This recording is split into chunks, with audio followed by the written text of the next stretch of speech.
livre. Alors, j'aimerais comprendre l'intérêt de commémorer en fait cette journée en faveur de Brazzaville.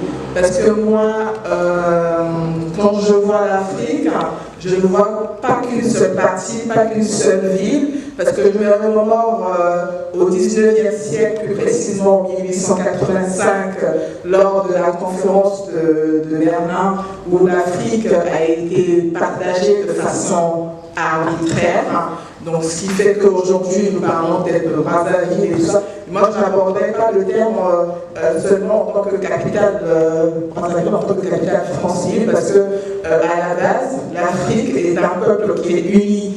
Et donc, notre combat, en fait, doit aller dans l'union, en fait, dans l'unité, pour que l'Afrique aille de l'avant, parce que parler de la capitale France libre, je vois ça en quoi ça peut apporter comme valeur ajoutée aussi bien pour le Congo que pour notre Afrique, parce que le but aujourd'hui, c'est avoir une Afrique forte, une Afrique prospère.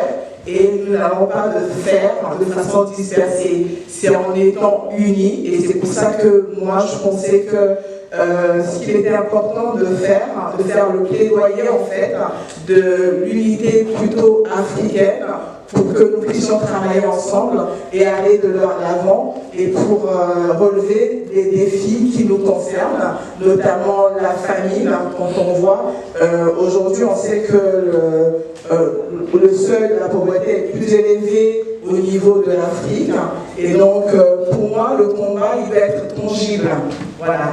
Donc, je veux savoir, en fait, quel est l'intérêt de commémorer une journée telle que celle d'aujourd'hui, Brazzaville, capitale, France libre, lorsqu'on sait qu'au bout du monde, il y a des Africains qui meurent de faim, il y a des Africains qui vivent sous le seuil de la pauvreté. Moi, c'est plus ce combat-là, et je pensais que Richard, en tant qu'humanitaire, allait plutôt faire le plaidoyer de l'Afrique dans ce sens-là, se battre pour relever ce défi-là.